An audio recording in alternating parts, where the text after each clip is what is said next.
is really getting involved. Not just, okay, I've sold an ad or I've sold something great. Who do you want to have on the air? When do you want to have it? When can I put it on the air in conjunction with some product that you're putting out? You always have my ear. Come to me when you need something. And that's the second book that I'm going to mention. It's called Customers for Life by Carlozo. He's probably the most legendary car salesman in the nation. And what he did was he figured that if he went the extra mile, beyond the extra mile for his customers, he was going to bring in something like maybe $300,000, $400,000 per customer per life, because he wasn't trying to sell a car. He was trying to sell a relationship. And that's what I do, is I sell the relationship. My sponsors know that I'm there for them. One of them called me up and said, Lou, we've got an emergency here. We're going to have a product out in 48 hours. Can you turn a podcast around? Done. You better believe that it was no surprise to me that the next thing they said a week ago is we've renewed the sponsorship through January 2023. That's awesome. It's great. And if I could expand just a little bit on how I look at it, I treat my network as a small town radio station. That's where my background in radio is. I was never on here in Chicago. I was a morning guy on the East Coast and the West Coast, and I got used to dealing with small town people. And so how I approach everything is I first said, okay, CPM doesn't work. There's no way you can make any money off of that. You're getting pennies. A lot of these services like Podbean and some of the other ones are like, oh, we have a marketplace and people can bid on it. And by the time they take their money off the top and you finally get it, like you make nothing off it. It's useless. But what I did is I said, I'm not in competition for businesses that are looking for CPM.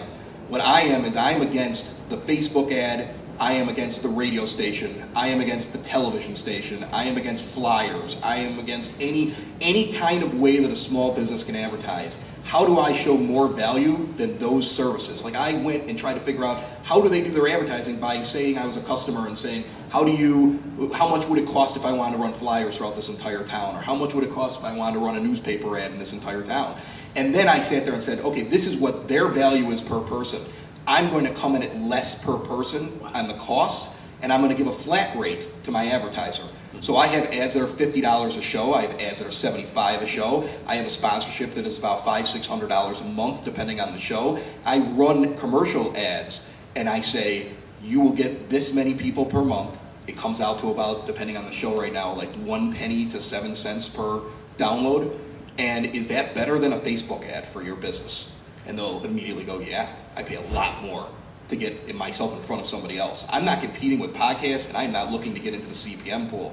I'm trying to take local advertising, or in the case of with the White Sox show, I'm trying to get people that can't afford the White Sox prices. I have Cork and Carry at the park. They're right outside the ballpark. They would love to be involved with the White Sox. The cost of that is enormous. He gets a great value off of us. He actually stopped advertising with WGN because he liked the value that we were giving him on a podcast. I mean, that sounds ridiculous for me to say out loud. I still don't believe it. But then it goes back to, I asked him on Monday. I was actually over at his place. I check in with all my advertisers. I work full time doing this. I go and see them. I'm at their events. I was in Hailstorm Brewing last night, dropping off things that he can use, shaking his hand, having a couple of beers there, because I want his $6,000 a year that he gives me in advertising. I don't want him to forget about me. So I work this full time, and what happens is you get people that sit there, wow, Cork and Carry's with you? I'm going. I want to be in this too. You got family waterproofing solutions here that service the entire area. You have all the Red Wing shoes. Like I have brands that other people sit there and say, wow, if they're with you, I'm staying with you too. You know, Wintrust Bank looked at my numbers, looked at what I had to offer, and looked at the pricing, and the First National Bank of Evergreen Park now is a sponsor. They're right on the label. Every time I walk into an Evergreen Park business, I have the backing of Wintrust Bank trusting me. You build these things over time, and you're in competition with other local advertising outlets, not with the CPM pool or podcasting. Wow, and you're building the relationships. Yes, that's so important. Fabulous. And if there are people, I know there are probably people from radio in the room, what Chris just said should make you very nervous, because same thing for print or any traditional media. You should be shitting after hearing that. In the scant amount of time we have left for Lou and Chris, I want to open the floor to questions, because I'm sure there are a bunch percolating out there. Don't be shy. What do you have for these guys about monetization? Man, if we don't get a question, it's either good or bad. kind of long, but what if you are, you know there's a market there, but it's going to take a while because your biggest amount of people in that greater mix want to hear it, but other people who aren't involved need to hear it. But how do you, get sponsors on your side that are, not aware of what the hell this is?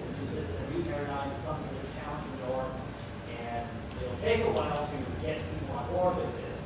But in the meantime, you can create this thing, and then how do you sell that to people? How do you tell them what it is? That's a fantastic question. And if you're open to it, I'm not saying this is the answer, but it is definitely an answer, is to sort of work backwards, right? When I was a kid, those maze puzzles, get the treasure, you start at the beginning. I'm like, fuck that, man. I want to start where the treasure is because I know there's only one way in, and if I get out backwards, right? And with podcasts, one of the things that, because of the explosion of podcasts, is really incredible is that people are seeking them out. That was how my podcast started, right? So let's use Chris's example. Let's say you went to Wintrust Bank, and they're like, Chris, we not only love being on your podcast, can you start one for us, right? So what has happened? First of all, you got your first sponsor. Second of all, you can apply your creative chops to it and say, well, you can ask them what they want, but you can say, this is what I think it should be, right? And to go back to authenticity, don't walk into a bank because you think they can be your first sponsor. Walk into the place that will understand the thing that you're passionate about and present them with a concept and say, hey, I'm willing to work with you on this. That way you get to keep what you're passionate about, but you start out right from the very beginning making money.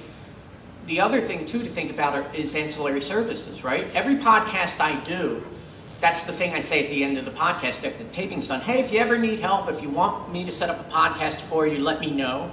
The other thing is, because I'm a writer, it's like, hey, if you ever need any content marketing or writing, I've spun off a ton of money doing that.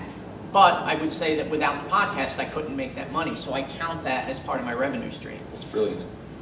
And I would say as well, when you're starting to look for advertisers, you're not going to get the big fish right away. Yes. A lot of the people that I work with, they were almost a stepping stone to show other advertisers that I was worth it. But on the other hand, here's the thing. Earlier on, I thought that the podcasting 101 thing was great. When I started podcasting, I would have wanted all of that knowledge, okay? I would not have spent a ton of money on my microphones. I would not have spent a ton of money on being